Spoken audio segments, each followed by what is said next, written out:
Hello students, स्वागत है विश्वास एजुकेशन के यूट्यूब चैनल पर। हम कक्षा 7वीं का सामाजिक अध्ययन का अध्याय 4 पढ़ रहे हैं, जिसमें हम पढ़ रहे हैं लड़के और लड़कियों के रूप में बड़ा होना। और इस अध्याय का अभी जो है दूसरा पार्ट है। पिछले पार्ट में हमने बहुत कुछ पढ़ चुका है। कहानी एक पढ़ी हमने कैसे एक घरेलू महिला को जो है काम नहीं करते हैं करके बच्चे भी मानते हैं और दूसरे लोग भी मानते हैं, तो उससे हमने बहुत कुछ सीखा। उसके बाद में यहाँ पर हमने ये टेबल देखा सारणी में किस तरह से घरेलू महिलाएं ज़्यादा काम करती हैं पुरुषों की तुलना में। और यहाँ पर देखा, यहाँ पर जो क्वेश्चन हम लोग देखें, क्वेश्चन को देख लेते हैं। हरियाणा और तमिलनाडु राज्यों में स्त्रियाँ प्रति सप्ताह कुल कितने घंटे काम करती हैं? तो यहाँ पर देखिए, इसमें 53 और 54 घंटे निकल रहे हैं। और दूसरा जो क्वेश्चन है कि इस संबंध में स्त्रियों और पुरुषों में कितना फर्क दिखाई देता है? तो इसमें 13 घंटे का जो है 10 से 13 घंटे का फर्क हमको दिखाई दे रहा है स्त्री और पुरुषों के काम में। और ऊपर में जो क्वेश्चंस थे कि क्या हरमीत और सोनाली का यह कहना सही था कि हरमीत की माँ काम नहीं करती है, जो हमने यहाँ पर ऊपर में कहानी देखी थी उसी से संबंधित क्वेश्चन है यहाँ पर। तो हरमीत और सोनाली का यह कहना सही नहीं था कि हरमीत की माँ काम नहीं करती है। हरमीत की माँ घर का सारा काम करती थी। वह सिर्फ बाहर का काम करके पैसा नहीं कमाती थी, लेकिन घरेलू सारा काम हरमीत की माँ के जिम्मे में ही था, तो काम तो वो करती थी।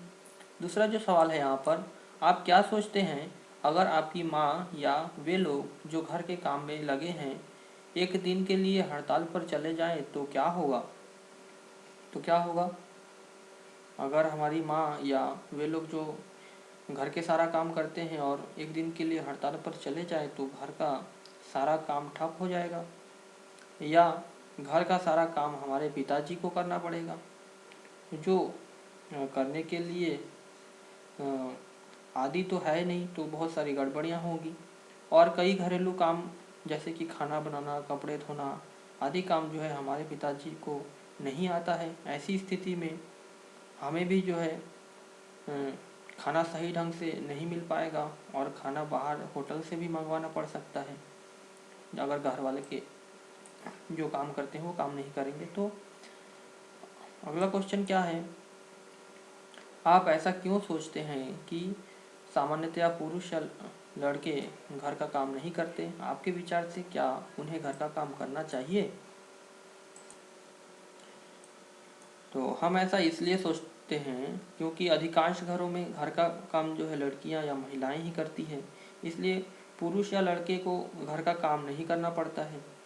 हमारे विचार से पुरुष या लड़कों को भी घर का काम करना चाहिए, क्योंकि जब महिलाएं घर में बीमार पड़ जाती है या वे कहीं बाहर चली जाती है, तो ऐसी स्थिति में घर का काम पुरुषों का या लड़कों का ही करना चाहिए। पर्व त्यौहार तथा घर में अगर कोई मेहमान आ जाए और तभी जो है घर के काम में बढ़ोतरी हो जाती है, ऐसी स्थिति में भी पुरुषों को महिलाओं के काम में हाथ बटाना चाहिए। और कई बार जो है महिलाएं काम करते करते थक जाती हैं, ऐसी स्थिति में भी पुरुषों को जो है उनके काम कर देने चाहिए। तो महिलाओं का ही काम है ऐसा नहीं है, पुरुषों को भी काम करना ही चाहिए। अब आगे पढ़ेंगे यहाँ पर महिलाओं का काम और समानता।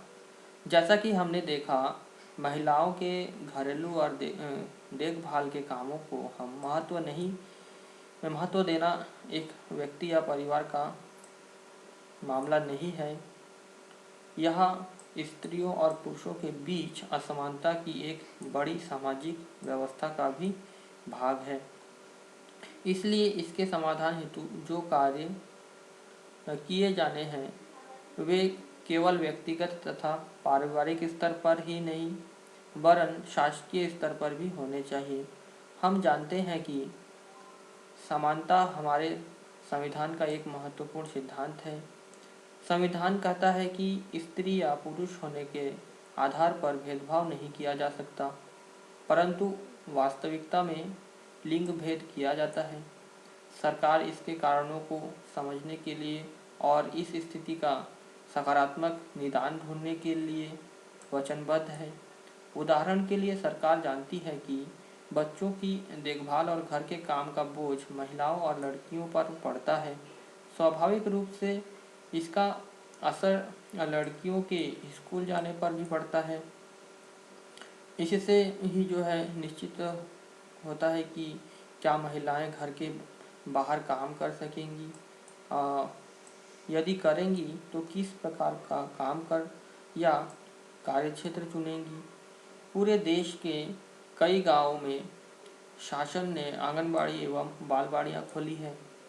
शासन ने एक कानून बनाया है जिसके तहत यदि किसी संस्था में महिला कर्मचारियों की संख्या 30 से अधिक है तो उसे वैधानिक रूप से बालवाड़ी क्रेच की सुविधा देनी होगी।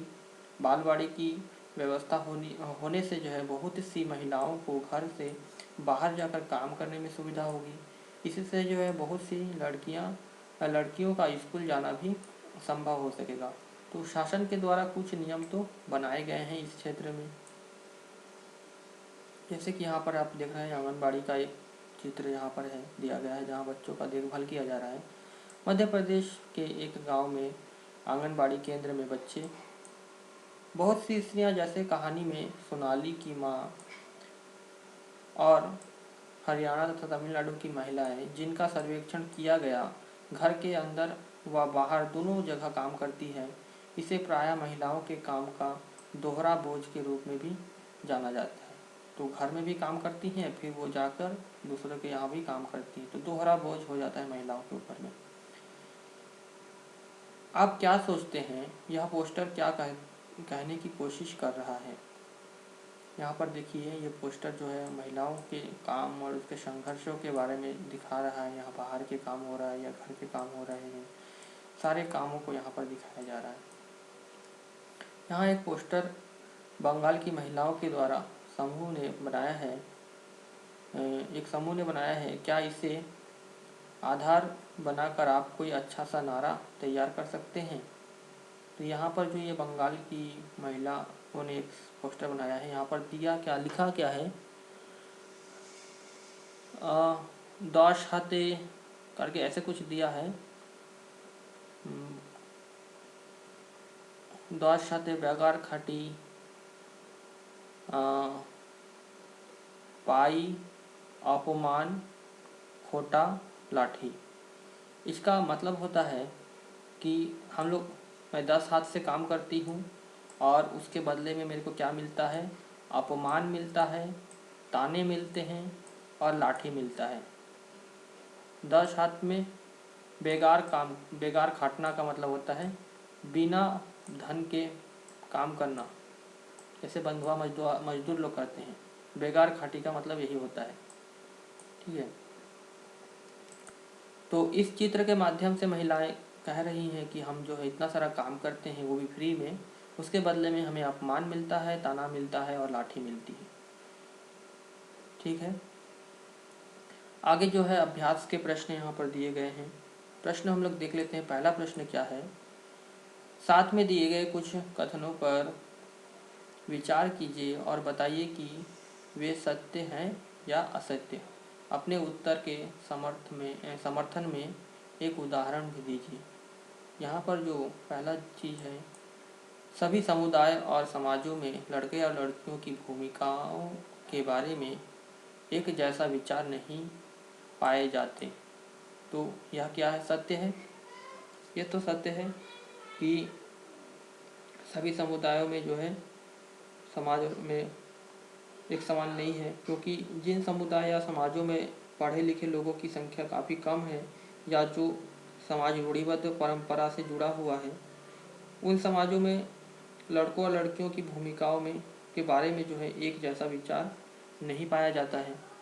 दूसरा जो है, हमारा समाज बढ़ते हुए लड़कों और लड़कियों में कोई भेद नहीं करता है। तो यह कथन क्या है, सही नहीं है। भेद तो होता है।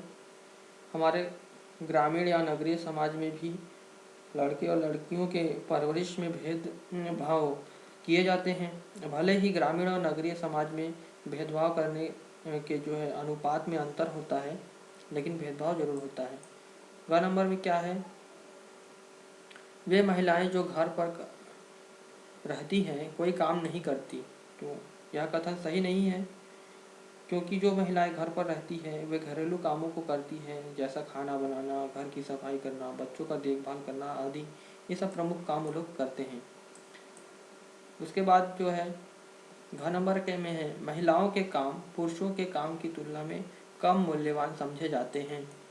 तो कथन तो सही है, क्योंकि महिलाएं जो घर में काम करती है उन्हें पैसे में नहीं आंका जाता है, ना ही इस कामों का आय की प्राप्ति होती है। इसलिए महिलाओं के काम को जो है पुरुषों के काम की तुलना में कम मूल्यवान समझी जाती है। दूसरा प्रश्न यहाँ पर दिया है, घर का काम अदृश्य होता है और इसका कोई मूल्य नहीं चुकाया जाता। घर के काम शारीरिक रूप से थकाने वाले होते हैं। घर के कामों में बहुत समय खप जाता है। अपने शब्दों में लिखिए कि अदृश्य होने, शारीरिक रूप से थकाने और समय खप जाने जैसे वाक्यांशों से आप क्या समझते हैं। अपने घर की महिलाओं के काम के आधार पर हर बात को एक उदाहरण से समझाइए। तो पहली बात तो यह है कि काम का अदृश्य होना, कई काम दिखाई नहीं देते, जैसे बच्चों की देखभाल करना, और जब बच्चा काफ़ी छोटा होता है उस पर हमेशा निगरानी रखना, और निगरानी रखते हुए कार्य जो है दिखाई नहीं देता है, ये सब जो है अदृश्य कार्य है। दूसरा जो है शारीरिक रूप से थका देने वाले, तो घरेलू कार्यों में जैसे कि घर की सफाई, कपड़े की सफाई, खाना बनाना आदि कार्यों में जो है अत्यधिक श्रम की आवश्यकता होती है, इसलिए यह काम जो है शरीर को थकाने वाली होती है। तीसरा जो है समय का खप जाना, तो समय खप जाने से अभिप्राय है कि घर में छोटे छोटे इतने अधिक काम होते हैं जिन्हें करने में दिन का अधिकांश समय व्यतीत हो जाता है। कई बार घरों में नए नए काम बढ़ जाते हैं, जैसे कि मेहमानों के आने पर कामों का बढ़ना, ये सब भी होता है। तीसरा जो क्वेश्चन है, ऐसी विशेष खिलौनों की सूची बनाइए जिनसे लड़के खेलते हैं, और ऐसे विशेष खिलौने की सूची बनाइए जिनसे केवल लड़कियां खेलती हैं।